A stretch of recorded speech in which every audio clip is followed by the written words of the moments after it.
도 불구하고 이 새벽에 주님 앞에 나와 기도하는 우리 성도님들에게 오늘도 하나님의 도우심, 또 하나님의 인도하심, 또 하나님의 보호하심이 있는 그런 귀한 하루가 되길 주님의 이름으로 축복합니다.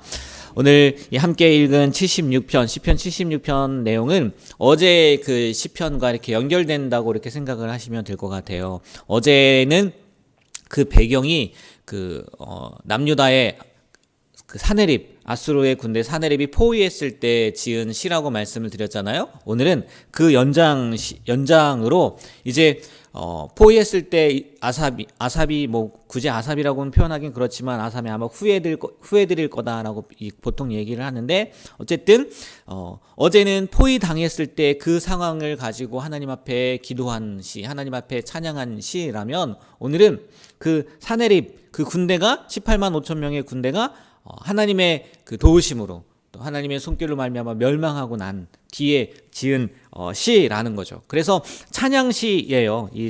보니까 제가 가진 그 성경에 보니까 찬양시 이렇게 나오더라고요. 하나님의 도우심을 찬양하는 내용이겠죠. 그래서 오늘 이 내용도 보면요, 1절부터 3절은 그 하나님의 이름을 알리셨다. 그게 무슨 얘기겠어요? 그들을 물리쳤다는 얘기고, 그 다음에 4절부터 9절까지는 그들이 진멸되고 또 하나님의 백성들이 구원받았음을 찬양하는 내용이고, 마지막 10절부터 12절까지는 이제 이 모든 것들을 다른 사람들, 세상 만민들도 하나님을 찬양하길 원한다, 찬양과 경배를 드려야 된다라는 내용으로 이렇게 시편 76편이 기록이 되었다는 거죠. 오늘 이 말씀을 통해서도 한 3가지 정도만 말씀을 드리려고 하는데, 먼저요, 첫 번째 1절 말씀을 보면 이런 말씀이 있어요. 우리 1절 말씀 다 같이 다시 한번 읽어볼까요? 하나님은 그의 이름이 이스라엘의 크시도다. 아멘. 네, 당연하죠. 아수르의 그 사네립과 그 군대들이 멸망되었단 말이에요. 그러니까 하나님께서 그 남유다 사람들에게 알려졌다는 얘기 아니겠습니까? 근데요, 이 알려졌다, 하나님이 유다에게 알려졌다라는 그 말씀을요, 잘 생각해 보면 유다 사람들이요, 그 전에 하나님을 몰랐어요? 아니, 몰랐다는 게 말이 안 되죠. 왜? 하나님을 믿는 백성이었으니까 몰랐다는 건 말이 안 된단 말이에요. 근데 이 아삽의 시편 76편에 하나님이 유다에 알려주셨다라고 지금 고백하고 있단 말이에요. 찬양하고 있단 말이에요. 이게 무슨 얘기겠습니까? 분명히 우리가 얘기했던 것처럼, 우리가 아는 것처럼 그 이전에도 하나님을요, 남유다 사람들이 몰랐을 수가 없단 말이에요. 근데 알려주셨다라고 이야기한 얘기는 뭐냐면 이 차이가 있다는 거예요.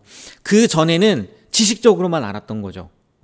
이 당시에 그 사람들, 유다 사람들은요, 하나님 우리 하나님이지, 뭐 안식일마다 예배를 드리지만, 가서 제사를 드리지만 하나님을 직접 경험해 본 적이 없어요. 하나님의 능력을 경험해 본 적이 없단 말이에요. 바꿔 말하면 그 이전에는 지식적인 아는 거였다면, 지금 이 사네립의 군대, 여러분 생각해 보세요. 18만 5천 명이라는 군대가 작은 군대가 아니란 말이에요. 네, 히스기야 시대에 그 군대가 와서 포위하고 있고 어떻게 해야 될지 모르고 있었단 말이에요. 근데 하루아침에 그 18만 5천 명이라는 그 큰 군대가 하나님의 그 능력으로 말미암아 멸망했단 말이에요. 다 죽었다고요. 어떻게 된 겁니까? 이제 지식적으로만 알았던 하나님이 어떻게 다가온 거예요? 체험적으로 다가온 거예요. 그래서 지금 이 시편 기자가 하나님께서 유다에 알려지셨다라는 그 말의 의미는, 이전에는 지식적인 의미였다면, 하나님을 지식적으로 알았다면, 지금 이제는 체험적으로 알게 된 하나님을 찬양하게 되었다는 거죠. 여러분, 우리도요 그런 것 같아요. 다 하나님을 알아요. 믿고. 근데 진짜 그 지식적으로 아는 것과요, 우리가 어떤 체험을 통해서 아는 것과의 그 깊이는요 좀 다르더라고요. 물론 경험적으로 알아도요, 체험적으로 알아도 나중에 이스라엘 백성들 보세요. 하나님 원망하기도 하고 결국은 또 멸망하잖아요. 그게 전부는 아니지만 그래도요, 그 느낌이라는 게 있잖아요. 뭐 느낌이라고 표현해서 좀 너무 낮게 폄하를 하는 것 같아서 그런데, 우리도요 이 말씀을 통해서요 하나님을 머리로만 아는 게 아니라 우리의 삶을 통해서, 우리의 체험을 통해서요, 경험되어지는 은혜가 있었으면 좋겠어요. 그래서 우리가 기도도 하는 건 아니겠습니까? 기도 왜 하는 거겠어요? 하나님을 만나기 위해서, 하나님을 경험하기 위해서. 정말 이 성경 가운데 나와 있는 그 하나님의 능력을 우리도 맛보기 위해서 기도하는 것도 있잖아요. 이 새벽 정말 이 아사벳의 76편 10편 기자가 고백했던 것처럼 그냥 지식으로만 알았던 하나님이요, 우리 삶 가운데에서요 체험적으로 알게 되는 그런 귀한 은혜가 있었으면 좋겠어요. 자녀들을 위한 기도 가운데 하나님이 응답하심을 통해서 하나님 살아계시는구나. 아니면 나 자신을 위한 기도 가운데 하나님이 응답하셔서 하나님이 정말 살아계시는구나. 물론 그전에도 살아계신다는 거 알았지만 지식을 넘어서 체험으로도 알게 되는 그런 귀한 은혜가 있게 되길 주님의 이름으로 축복합니다. 소망하고 축복해요.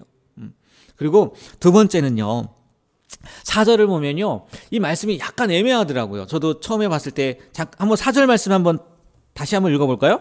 주는 약탈한 산에서, 네, 하나님께서 영화롭고 존귀하다고 하는데 어디에서 존귀하다고 해요? 약탈한 산이란 말이에요. 이상하잖아요. 하나님이 약탈을 했나? 아니란 말이에요. 약탈한 존재는, 약탈하려고 한 존재는 오히려 아스르 군대였단 말이에요. 근데 하나님이 약탈한 산에서 영화롭고 존귀하다? 이상하더라고요. 그래서 찾아보니까요, 우리 개역개정에서는 약탈한 산에서라고 이렇게 번역을 해놨지만 이 언어를 보면요, 이렇게 표현할 수 있다는 거예요. 약탈한 산보다 더. 그렇게 되니까요, 더 이해가 가겠더라고요. 그럼 무슨 얘기겠습니까? 약탈한 산을 누구를 의미하는 거겠어요? 아수르 군대를 의미하는 거겠죠. 그러니까 하나님은 약탈한 산에서 영화롭고 존귀하시다는 게 아니라 약탈한 산보다 더, 아수르 군대보다 더 영화롭고 존귀하신 분이 누구라고요? 하나님이라는 거예요. 그러니까 아무리 이 산같이 큰 힘을 가진 거대한 아수르 군대라 할지라도 하나님보다 뛰어나다는 거예요? 못 뛰어나다는 거예요? 못 뛰어나다는 거죠. 하나님이 더 영화롭고 하나님이 더 존귀한 분이라는 거죠. 좀 더 깊게 좀 더 이렇게 넓게 생각을 해보면 아무리 강한 자라 할지라도 아수르처럼 두려운 존재라 할지라도 하나님 앞에서는 아무것도 아니라는 거. 그 의미라는 거라고요. 그 의미. 맞죠? 우리가 믿는 하나님이 아수르 군대 18만 5천보다 약하겠습니까? 그렇지 않죠. 그러니까 하루아침에 다 죽어나가는 거 아니겠어요? 이 말씀을 우리가 안다면은, 우리가 이 말씀을 믿는다면 우리가요 두려울 게 뭐가 있겠냐는 거예요. 그 큰 군대도 하루아침에 무너뜨리는 하나님인데, 그 군대보다 더 영화롭고 그 군대보다 더 존귀하신 하나님인데 우리가 두려워할 대상이 뭐가 있겠냐는 거예요. 여러분, 정말 신약성경에 보면은 이런 말씀도 있잖아요. 야고보서 말씀에 마귀를 뭐하라고 나옵니까? 대적하라고 나와요. 대적하라고. 여러분, 우리의 존재는요 마귀를 대적할 수 없는 존재였단 말이에요. 예전에도 한번 말씀드렸던 것 같은데 우리는요 시간과 공간을 초월하지 못해요. 2차원적인 존재란 말이에요. 그렇잖아요? 시간과 공간. 그런가요? 그냥 공간에만 존재하는 거죠. 시간을 초월하지 못하죠. 2차원적인 존재란 말이에요. 근데 영적인 존재는요 2차원이 아니란 말이에요. 고차원적이란 말이에요. 우리보다 더 차원이 높단 말이에요. 그래서 우리가요 마귀랑 싸울 수가 없단 말이에요. 상대가 안 된단 말이에요. 마귀랑 예수님이 싸울 수 없는 것처럼, 그렇잖아요? 마귀가 어떻게 감히 예수님과 싸웁니까? 그래서 예전에 제가 그래서 주일 예배 때도 그 사진을 한번 보여드렸잖아요. 팔씨름하는 싸움, 팔씨름하는 사진, 말도 안 되는 사진이라고. 감히 마귀가 예수님과 무슨 팔씨름이에요. 어린 반푼어치도 없죠.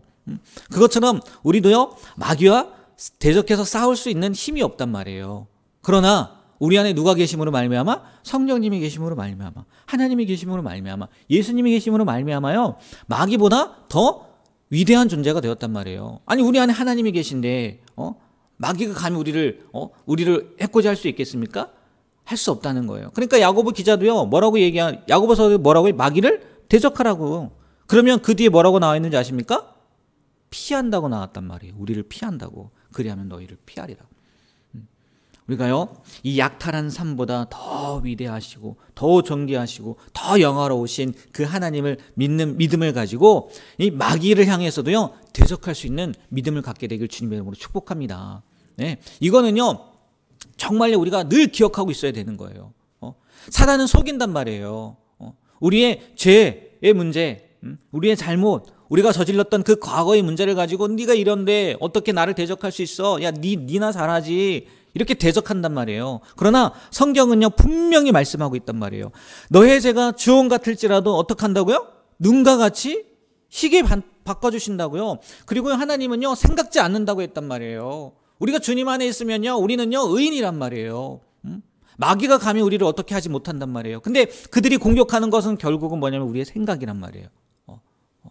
이 마귀의 거짓말에요 넘어가지 않으셨으면 좋겠어요. 약탈한 삶보다 더 위대하신 하나님, 더 존귀하신 하나님, 더 영화로우신 하나님이 나의 하나님이라는 것, 내 안에 계시다는 것을 늘 기억하고 늘 마귀와 싸워서 이기는 우리의 삶이 되길 주님의 이름으로 축복합니다. 네, 지지 마세요. 지지 마세요. 늘 이기는 삶을 살아야 될 줄 믿습니다. 네, 마지막 하나만 더 말씀을 드리면 11절 말씀이요. 11절 말씀. 11절 말씀도 다 같이 한번 읽어보도록 하겠습니다. 너희는 여호와 너희 하나님께 사방에 있는 모든 사람도 마땅히 경외할 이에게 예물을 드릴지로다. 아멘. 여기도 재밌는 표현이 나오는데요. 여러분, 보통 성경을 보다 보면요. 한 것을 이렇게 보통 그죠? 여기에 보면 뭐라고 표현되어 있냐면 서원하고 갚으라고 이야기를 하고 있단 말이에요. 서원하고 갚으라. 근데 우리가 서원을 할 때요. 어느 때 서원을 합니까? 어떤 바람이나 어떤 소망이 있을 때 하나님 내가 이렇게 서원을 할게요. 그래서 하나님이 들어주시면 제가 갚겠습니다. 그 서원을 이행하겠습니다. 라고 하잖아요. 근데 오늘 이 시편의 배경이 뭐라고요? 아수르가 멸망한 다음에 승리를 얻은 다음에 쓴 시라고 했단 말이에요. 그렇잖아요. 근데 시편 기자가 유다 사람들에게 뭐라고 얘기하는 거예요? 너희는 서원하고 갚으라 라고 얘기를 하는 거예요.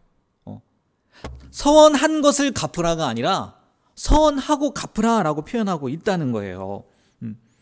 우리가 일반적으로 서원이라는 것은 내가 어떤 헌신을 하겠습니다. 어떤 결단을 하겠습니다. 어떤 것을 하겠습니다. 하나님께서 뭘 들어주시면 내가 이것을 이행하겠습니다. 라는 의미로 서원을 하잖아요. 아니에요?